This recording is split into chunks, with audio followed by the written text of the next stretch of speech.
I dated 8 guys at once. They all saw me as a substitute, but I didn't care. As long as the money kept coming. They were all my darlings. Later, they discovered each other's existence, and they were furious. I'm a master of time management. I've been dating 8 guys simultaneously for 3 months. None of them have discovered the other's existence. They all think they're the one I love most. They often feel troubled and annoyed by my affection towards them. And they've repeatedly warned me to know my place and not harbor unrealistic hopes. The only unrealistic hopes I have are for their money.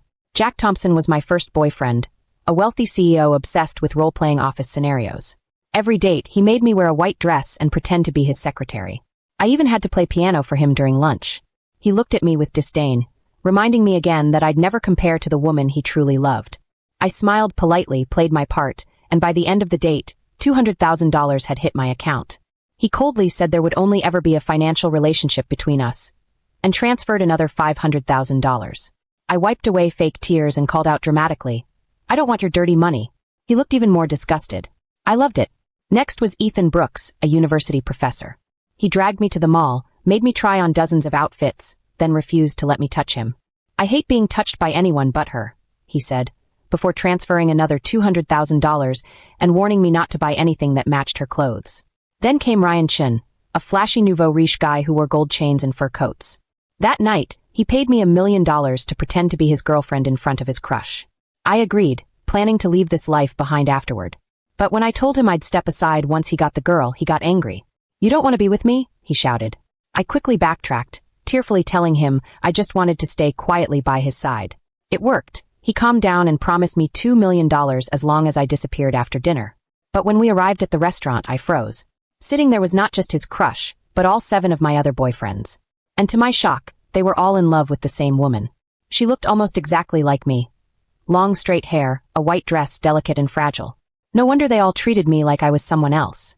The moment they saw Ryan's hand around my waist, their expressions turned murderous. The girl teared up and asked Ryan softly, "Is this your new girlfriend?" Panicking, Ryan shoved me away. "I don't know her," he said. I fell to the ground, completely ignored. The girl smiled through tears and said sweetly, "Didn't we agree we'd never date, so we could stay best friends forever?" The 8 men looked at her with love, and at me with contempt. I stood there confused. How was this okay? Later, I found out her name, Sophia Lynn. She was their childhood friend, a rich heiress, raised like a princess. I was just a poor orphan from an orphanage. That night, Ryan transferred $5 million to apologize and asked me to dinner again, blaming me for not clinging to him when he pushed me. I blocked him. And the other 7 too. I'd made enough. I was done. 3 days later, 8 luxury cars parked in front of my apartment. I was at the market buying chicken when my landlady ran up, panicked. 8 men are here for you, all claiming to be your boyfriend. It's getting violent. There's blood. I rushed back and found them bruised and fighting. Jack spotted me first. "Olivia Clark, explain yourself. Who are these other 7? The others turned to glare at me, still frozen mid-fight. Holding my chicken awkwardly, I pinched myself and said with teary eyes, "Stop fighting. Don't fight over me anymore." I was trying the Sophia Lynn approach. It didn't work. Ryan's gold chains were broken. "You dare cheat on me?" Ethan straightened his tie. "Impressive. 8 men behind my back." Another said through gritted teeth, "You think I'm an idiot?" One of them, black-eyed and furious, shouted, "Olivia Clark, who do you really love? Weren't they fine in front of Sophia Lynn? Why the drama now?" I tried again. "You're all my best friends. You're all important to me. If I ever have a child, you can all be godfathers. Wouldn't that be beautiful?" They looked like they'd just eaten poison. Ethan sneered. "You think you're worthy of being a backup?" Jack added, "You've been a substitute too long and started thinking you're the real thing." Everything was falling apart, until Ryan spoke. "You begged to stay by my side. Fine. I'll forgive you if you cut off the others." The rest turned on him instantly. Then the craziest one froze. "You're pregnant?" he asked, horrified. "Whose is it?" After speaking, he looked around with reddened eyes. That devastated expression made everyone look like a potential baby daddy. Then he pointed at Ryan Chin. "It's his." Ryan, confused, looked at me. The others turned and glared at him. War broke out. Boyfriend number 5 threw the first punch. Ryan cried out, "What are you crazy about?" Then Jack punched him too. In seconds, Ryan was being beaten by the group. I took the opportunity to slip away. That night, all 8 ex-boyfriends lost sleep. They bombarded me with calls, demanding to know whose child it was. I rolled my eyes. There was no child. So I replied, "Your father's," and changed my number. A few days later, I ran into Sophia Lynn. She dropped her innocent act immediately. "You again," she sneered. I blinked. "Ah, it's me." She scoffed. You think you can steal my men? Keep dreaming. They'll only ever love me. I nodded sincerely. Can you tell them to stop bothering me then? But she thought I was provoking her. They wouldn't come looking for you. Don't flatter yourself. Just as she said that, Ryan Chin showed up, face swollen, arm bandaged, and eyes bloodshot. He grabbed my arm, completely ignoring Sophia beside me. He shouted, Do you have any heart at all? 8 of us wasn't enough? How could you go after my dad too? When did it start? I stared at him in disbelief. It was a random joke. Yet here he was, ready to accept a child that didn't exist. Then he said, Fine. I'll raise my little brother as my own. Just behave from now on. Sophia tried to intervene, smiling kindly. Ryan, I'm right here. Did you mistake her for me? He blinked. Sophia? You're here. Silence. The smile froze on her face. That day ended quietly, thanks to her presence. But 2 days later, all 8 showed up at my door again. Jack said coldly, What did you say to Sophia? She cried all night. Ethan added, Don't use your schemes on her. She's not like you, she's pure, kind, and selfless. We all owe her our lives. Ryan gritted his teeth. I was even planning to keep you around after marriage, to help you raise the child. But if you hurt Sophia, I'll ruin you. Another scoffed. You're not even pregnant. Just a trick to toy with us. I sighed. It took you this long to figure that out? The scolding continued. You're not worthy of being mentioned in the same breath as Sophia. I finally said, Look, I don't want anything to do with you. Stay away. That way your precious Sophia won't cry. But instead of understanding, they took it as jealousy. Ryan sneered. Jealous of Sophia? Fine. I'll let you be my secret lover, as long as you apologize to her and never show your face again. Jack added, You were willing to be with me even without money. Just tell me if they threatened you. I'll protect you if you beg. Then the rest started fighting over who I loved more. One mentioned I cooked for him, another said I stayed up all night caring for him, and another swore I remembered all his favorite things. I plugged my ears, exasperated. I really didn't love any of you. I was working. You were clients. Don't confuse payment with love. I treated you well because I was paid to. You saw me as a substitute, and I saw you as income. Don't moralize now. I'll stay away from you and Sophia. I wish you 9 a long, happy life together, with lots of kids. They fell silent, then asked, shocked. So it was all fake? I looked at them and asked, Wait, did you guys actually fall for me? They laughed coldly. Fall for you? Never. We only love Sophia. Perfect. They left after giving their usual warnings. I sighed in relief. Finally free. In the days that followed, I visited my old orphanage. The matron cried when she saw me. Child, stop sending so much money. Save for yourself. I smiled. This is home. You raised me. You don't need to be polite. I gave her most of the money I'd earned. She had never married, dedicating her life to the orphans. She told me, You were abandoned at the gate as a baby. You had this jade bracelet. It's fine quality. It might help you find your birth family someday. She handed me the bracelet with trembling hands. I held it, suddenly unsure for the first time. Maybe this isn't where my story ends. I looked at the jade bracelet, conflicted. If they abandon me, there's no point finding them now. Matron, sell this and buy food for the kids. The matron smiled and shoved the bracelet into my hand anyway. As I was about to leave, a man in a suit arrived. The matron greeted him warmly. He'd come to donate. Then she asked me, Olivia, do you remember him? I was confused. This is Tiger. You saved a group of kidnapped kids back then. He stayed here for half a year before his family found him. Even though he was older and taller, he followed you around calling you Big Sister. You nicknamed him Tiger because he was so fierce. The man blinked. Is it really Big Sister Olivia? Embarrassed, I smiled. You can just call me Olivia. Tiger's real name was Lucas Lee. He worked in the same city. He offered me a ride back, and we reminisced over childhood memories. By the time he dropped me off, we'd exchanged contacts. He smiled. Let me treat you to a meal tomorrow. I owe you for saving my life. I nodded and he ruffled my hair. I'm glad you didn't forget me. Just then, 8 men emerged from the shadows. All my ex-boyfriends. Their eyes locked onto Lucas with pure hostility. Jack snapped first. You found another man already? Lucas blinked, confused. I forced a smile. These are my 8 ex-boyfriends. Recognition flickered in their eyes. Their expressions darkened. Ryan shouted, Lucas Lee again? You're not satisfied stealing Sophia's heart. Now you're after Olivia too. Don't push me. Ethan narrowed his eyes. What's your relationship with her? Wait, what? Tiger was the guy Sophia loved? Lucas ignored them and asked me gently. Are they harassing you? I nodded. He took my hand and said coldly, I barely know Sophia Lynn. But Olivia is my girlfriend. Stay away from her. The 8 men trembled with rage. I recognized that expression. It's what they wore right before beating up Ryan. I jumped in front of Lucas. If you want to hit him, go through me first. They turned red with fury. Ryan, still bandaged from last time, wailed, Why didn't you protect me like this? So you really don't love me. Lucas gently pulled me behind him. Relax. 10 years in the military. They're nothing. And he was right. In under 30 minutes, Lucas beat all 8 of them to the ground. Paper tigers, the lot of them. Later, he blushed and apologized. Sorry for the scene.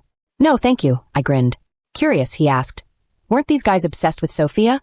How'd they end up chasing you? We talked. Turns out he grew up with them, and Sophia. She liked Lucas.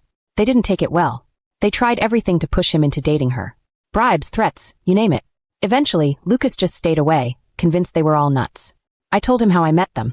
The orphanage was broke, so I became Jack's substitute girlfriend. Then the other 7 found me. I figured, 8 is just 8 jobs. More money. Lucas sighed. I'm sorry. I should have come back sooner. I smiled. Honestly, I'm grateful. I made more money with them than any real job. I paused. Funny. I look so much like Sophia. If I wasn't an orphan, I'd think we were sisters. Lucas frowned. You don't. You're much prettier. He blushed again. He started eating with me often to keep the psychos away. But they'd still stalk us from across the street, silently glaring like creeps. Then Sophia herself came. She threw a card at me, 20 million. Leave Lucas. You're shameless, chasing my men for money. You'll never marry into the Lee family. Take this and disappear. I looked at the card, then at her. Impressive. The power of love really makes people blind. I turned to walk away. But as I passed, she fell to the ground. And bam. 8 men popped out of nowhere, helping her up, glaring at me. Through tears, she said softly, Big sister, I just wanted to help your orphanage. Jack yelled. You threw her kindness on the ground and pushed her? Ryan scoffed. Suddenly you care about self-respect? Weren't you the one who sold herself for money? Ethan added, jealous of Sophia's wealth, her innocence? Is that why you stole us and Lucas too? They kept spewing garbage, convinced they were righteous. I was ready to leave, but they surrounded me. Ethan growled. You're not leaving until you slap yourself and apologize. Ryan shouted. Don't test my patience. They waited eagerly for me to humiliate myself. Then Lucas arrived. He kicked Ryan aside, again breaking his poor arm, and pulled me behind him. He glared coldly. You think I'd let you gang up on my girlfriend? Sophia stepped forward, tears falling. Lucas, I just wanted to help her. Lucas shut her down. Enough. That trick doesn't work on me. Her expression collapsed. The guys turned on Lucas again. Jack roared. You're blind. Sophia is a pearl. You picked a pebble. Ethan snarled. Apologize to Sophia or else. She's pure. Olivia is just a knockoff. I stared at them, baffled. So dramatic. I instinctively looked at Lucas. Lucas's brows were deeply furrowed. He gave me a reassuring look, then turned to them with a warning gaze. Show some respect for my girlfriend. Is she really as terrible as you say? If so, why did you fight me so fiercely that day? Why do you keep pursuing her relentlessly? Why are you so unwilling to accept that she's with me? The ones who will regret in the future aren't me, but you. Sophia Lynn behind them paled slightly. The 8 of them frowned and reflexively retorted in unison. What nonsense are you spouting? How could I care about such a fake? Lucas sneered, no longer responding to them. Instead he said, You keep coming to harass Olivia at her home. I was worried about her safety, so I installed cameras here a few days ago. You can go see for yourselves exactly what happened just now. I looked at Lucas in shock. Meanwhile, Sophia Lynn's face had turned completely white. She said anxiously, Lucas. The other 8 looked at Lucas suspiciously. Lucas showed the 8 of them the footage from the security cameras. After watching, they all looked like they'd been struck by lightning, expressions complex as they turned to Sophia Lynn. Their gazes were unfamiliar, as if they'd never truly known her before. As for Sophia Lynn, she kept crying, face pale and looking utterly pitiful. Before leaving, Lucas beat up the 8 of them again to get revenge for me. When they left, they were all bruised and swollen. But all of this wasn't the biggest blow to them. What hit them hardest was seeing Sophia Lynn's arrogant and domineering side. The beautiful filter they'd had since childhood was completely shattered. They all looked utterly disillusioned and questioning their entire lives. They had only walked a few meters away when admirer number 5 suddenly turned back, gritting his teeth as he ranted. I don't believe Sophia would do this. This must be an edited fake video. She's been so pure and kind since childhood. Lucas Lee, do you have any heart at all? You had amnesia before. Sophia was so understanding, telling us not to mention childhood events in front of you. I didn't want to say anything, but I can't stand how ungrateful and heartless you're being. We were kidnapped over 10 years ago. We only survived thanks to her risking her life to save us. She's our lifesaver. How can you treat her like this for another woman? She was only 7 years old then, yet she dared to sacrifice herself for us. How could she possibly do something like this now? I looked at the hysterical admirer number 5. I reflexively thought that this plot sounded quite familiar. In the middle of the crowd, Sophia Lynn's expression changed instantly. Lucas frowned deeply. After a long moment, he looked at them with a complex expression. You've been so good to Sophia Lynn because you think she saved us as children? Jack Thompson said mockingly. What else? You forgot this kindness due to your amnesia, trampling on Sophia's goodness. But we haven't forgotten. Lucas couldn't help but laugh in derision, looking at the 8 of them like they were idiots. He said in exasperation. The person who saved us back then wasn't Sophia Lynn, it was Olivia Clark. You should have vivid memories of that incident. If you don't believe me, you can ask Sophia Lynn if she remembers the specific details of confronting the kidnappers. All 8 of them looked utterly disbelieving, saying in unison, That's impossible. Meanwhile, Sophia Lynn had turned completely pale. They stubbornly questioned Sophia Lynn about the details of confronting the kidnappers back then. Sophia Lynn's eyes reddened as she stammered, unable to answer. Later, I recounted the entire incident in detail. I never imagined that out of the 10 people I saved back then, besides Lucas, the rest were Sophia Lynn, and these 8. Thinking of how crazed these 8 had acted just now, I thought resignedly. If I'd known they'd grow up to be such lunatics, I might not have saved them. After hearing the truth, all 8 of them stood there dumbfounded. Their expressions even matched Sophia Lynn's. They all had reddened eyes and pale faces. Their gazes as they looked at me were full of intense regret and pain. They seemed to have 1,000 things they wanted to say to me. They looked just like the tragic second male leads in TV dramas. It was a bit funny. I ignored them and turned to leave with Lucas. But the following days made me feel that it would have been better not to reveal the truth. After learning the truth, these 8 were so regretful their intestines turned green. They acted out the role of tragic second male lead in front of me all day long. They were on the verge of kneeling and begging for my forgiveness while crying. They even said that it didn't matter if I didn't like them. All 8 of them were willing to be my backup options forever. To be my lifelong good friends. Good grief, why does this sound so familiar? Oh right, it's what Sophia Lynn had said to them before. Sophia Lynn liked having 9 people as her mundane companions, living freely and casually. But I'm not that ridiculous. I seriously said to them, I have a boyfriend now. We're very much in love. Please don't come looking for me anymore. Hearing this, the 8 of them looked even more pained and unwilling, finally leaving with the words, I won't give up. Then they all left decisively. I was still puzzled at how smoothly they left this time, when I turned and saw Lucas approaching with a frown.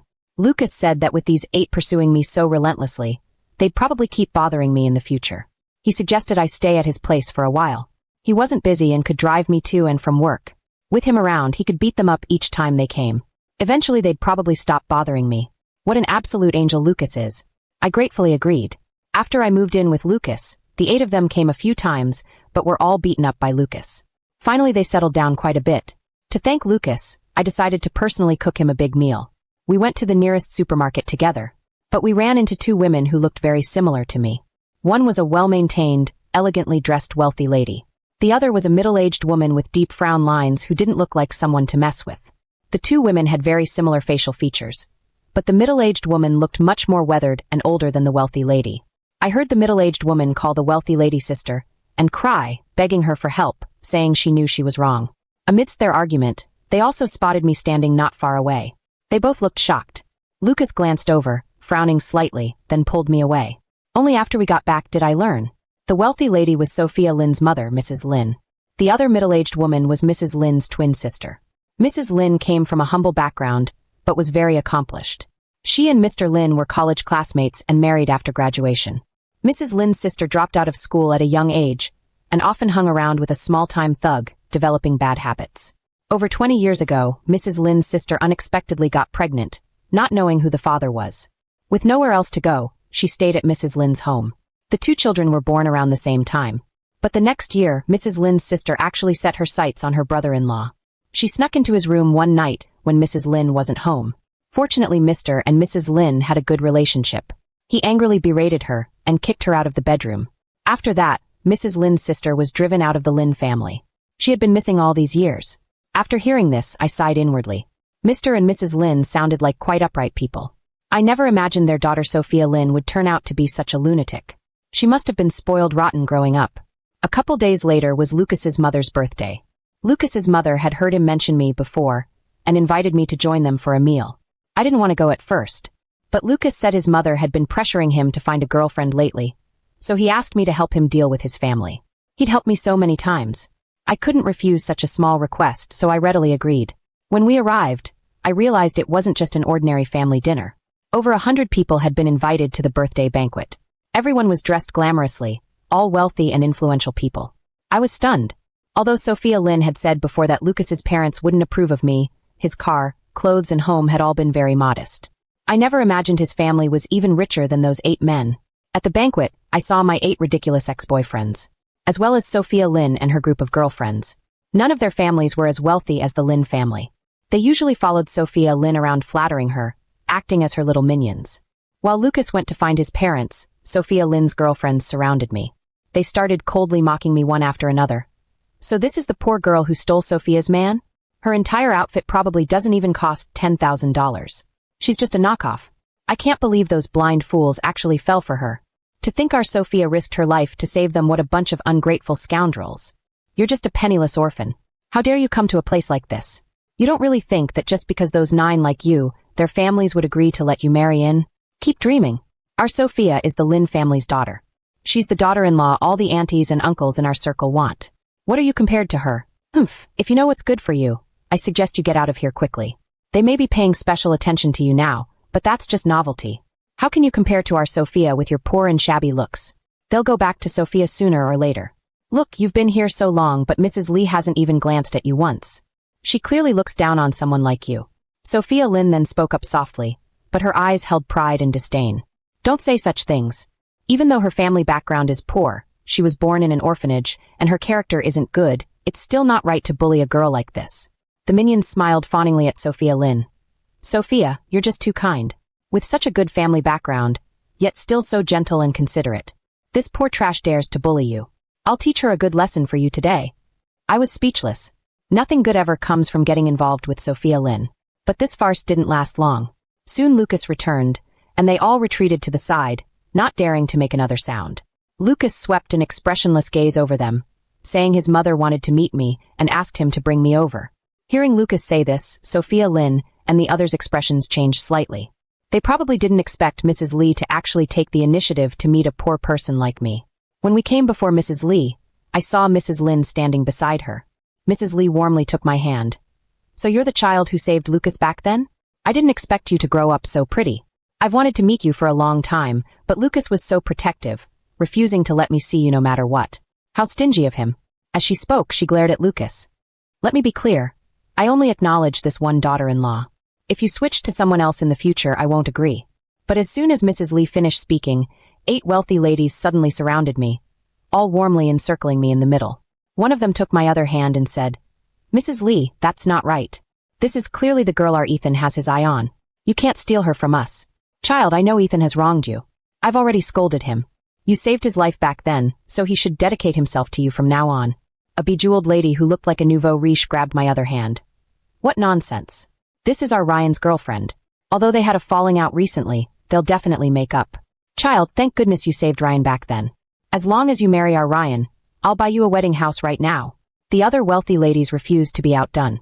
They all started fighting over me, wanting to betroth me to their sons. Mrs. Lee grew anxious and quickly called relatives to pull them away. Then she shielded me behind her and shouted, Where are the security guards? Throw them out. How dare they come to someone else's home to steal a daughter-in-law? I was dumbfounded. How is this so different from the expected script? I looked around in bewilderment. I saw the 8 lunatics cheering on their mothers from the side. I also saw Lucas leading security guards to drive people away, a dark expression on his face. Finally, my gaze landed on Sophia Lynn's face. The kind and gentle smile could no longer be maintained on her face. She gritted her teeth, her expression twisted. She glared at me hatefully. She hated that I had stolen her men, stolen everything that should have belonged to her. Her minions were also dumbfounded. One of them said in shock, Wasn't it Sophia who saved those 9 people back then? How did it suddenly become this poor country bumpkin? Before she could finish speaking, Sophia Lynn turned to glare at her angrily. The minion's face froze. She quickly put on a smile and said, Sophia, don't lower yourself to her level. You're the Lynn family's daughter. These ladies are just being polite. Who would actually marry a penniless country girl into their family? Sophia Lynn gritted her teeth, her expression finally improving slightly. But just then, amidst the pushing and shoving, the jade bracelet my parents had left me was revealed on my arm. Mrs. Lynn beside us suddenly turned pale. She rushed over and grabbed my hand. Mrs. Lee said in alarm, Mrs. Lynn, your family doesn't have a son. Why are you joining in on this commotion? Mrs. Lynn's eyes reddened as she hugged me with tears in her eyes. She said emotionally, Child, I've been searching for 5 years and finally found you. You're my long-lost daughter from over 20 years ago." In an instant, everyone was stunned. Sophia Lynn's face turned extremely ugly as she stared at the scene in disbelief. Her minions covered their mouths, looking back and forth between Sophia Lynn and me, completely dumbfounded. After Mrs. Lee's birthday banquet ended, Mrs. Lynn immediately took me to do a DNA test. Soon, the results came out. I was indeed Mrs. Lynn's biological daughter. Mrs. Lynn hugged me, crying her heart out. Mr. Lynn wiped tears from the corners of his eyes and gently embraced both of us. I was sandwiched in the middle of their hug, like a Russian nesting doll. I glanced at Sophia Lynn at the end of the hallway. Her face was deathly pale as she looked at me with vicious eyes, seeming about to collapse. Then I looked back at Mrs. Lynn hugging me, still feeling dazed. "Stop crying. Can you tell me what's going on?" Mrs. Lynn wiped away her tears and smiled through them. She finally slowly explained what had happened. My mom, Mrs. Lynn, and her sister Fiona Zhao were identical twins who looked almost exactly alike. So when Sophia Lynn and I were just born, we also looked nearly identical. After Fiona Zhao failed to seduce my dad and was driven out of the Lynn family, she left with resentment in her heart. She secretly switched the two babies, taking me away. After leaving, she didn't want to raise me, so she simply abandoned me at the orphanage door. At the time, my mom discovered the jade bracelet was missing from the baby's hand. She only thought Fiona had stolen it to sell for money. She never imagined Fiona would be so evil as to steal the child. It wasn't until 5 years ago during a medical checkup that my parents accidentally discovered Sophia Lynn wasn't their biological child due to blood type incompatibility. They immediately started searching for me in secret. They learned that Sophia Lynn often contacted Fiona Zhao behind their backs. Afraid of alerting them, my parents didn't reveal anything and continued treating Sophia Lynn as usual. Finally, they managed to lure Fiona Zhao back. Just as they were about to find out my whereabouts, my mom saw me at the supermarket and immediately had suspicions. Later at today's banquet, seeing the bracelet on my hand, my mom was finally certain I was her biological daughter. My mom stroked my face tenderly. "Child, you must have suffered so much all these years." I felt relieved and couldn't help tearing up as well. So my parents hadn't abandoned me. There were hidden circumstances. I shook my head and said, "Mom, Dad, don't be sad. I've really had a good life all these years." Although I was in an orphanage, the matron treated every child like her own. The kids there all got along well. After I got into high school, I worked part-time to put myself through college. My life wasn't much different from ordinary kids. My mom said with reddened eyes, "Tomorrow, take us to meet this matron you mentioned. I want to thank her properly." I smiled and nodded. Sophia Lynn was driven out by my parents. She knelt on the ground, crying and begging my mom, saying she couldn't bear to leave them. My mom sighed and said, "I know everything you've done to Olivia. Sophia, I never imagined the principles I taught you growing up didn't sink in at all. You still inherited your mother's nature. Today, your fate with our family ends here. Leave now. I don't want my child to be hurt by you again in the future." When Sophia Lynn left, her face was deathly pale as she cried uncontrollably. But the look in her eyes as she gazed at me was like it had been dipped in poison. After my mom took me back, she specially hosted a banquet to formally introduce me as her daughter to many people. At the banquet, I saw Sophia Lynn's group of minions. They all looked utterly dejected, regretting so much their intestines had turned green. The parents of those 8 lunatics all warmly crowded around my parents, arguing heatedly. They all wanted to arrange marriages between their sons and me. Mrs. Lee grew a bit anxious. She quickly grabbed my mom's hand and said, "Sister, our Lucas and Olivia are truly in love. You can't separate a pair of lovebirds. These people are always trying to steal her away. Let me tell you, we should set a date for the kids' engagement. Otherwise I won't be able to rest easy." My mom didn't agree. Instead she turned to ask me, "Olivia, what do you think?" I hesitated for a moment, actually wanting to say I didn't want to get engaged yet. But Lucas anxiously squeezed my hand beside me, looking at me pitifully. I coughed lightly and said, "Then, let's get engaged to Lucas." Yes, Lucas and I had gone from pretend to real. Lucas relaxed slightly. Mrs. Lee's face broke into a huge smile. The other 8 wealthy ladies all looked utterly disappointed, glaring at their sons in frustration. Their sons stared at me dejectedly. Everyone's gazes landed on me, like I was a piece of Monk Tang's flesh. I instinctively shuddered. Suddenly I felt that getting engaged and married now wasn't such a bad idea. When I went to try on wedding dresses, Sophia Lynn tried to crash her car into me. She wanted to die together with me. But my mom had bought me a car with the best safety features. It had top-notch crash protection. My car was fine. She totaled the front of her own car. She was also severely injured, nearly losing her life. My parents were extremely shaken. After she was discharged from the hospital, they sued both her and her mother. The mother-daughter pair could no longer cause trouble. They were both arrested. On my wedding day with Lucas, not only did both our parents attend, Those 8 mother-son pairs also came uninvited. Who knows what they imagined? Lucas, if you don't treat her well, we won't let you off. All 8 of them spoke fiercely in unison. The guests didn't dare make a sound. I was speechless. Who are you guys? What does my wedding have to do with you? Don't you see my dad glaring at you from behind? You've stolen all my dad's thunder. Move aside, it's my dad's turn to speak next. Lucas's face also darkened as he kicked them away one by one.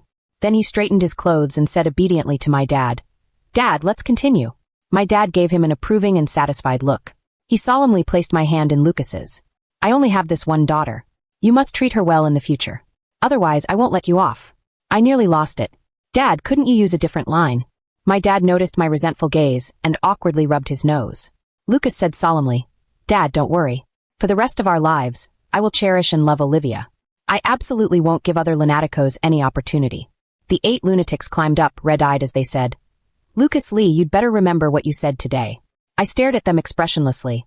"Go away, you're being way too dramatic today." Ryan Chin said excitedly, "Olivia is looking at me. Does she still have feelings for me in her heart?" The other 7, "You're talking nonsense. She's clearly looking at me."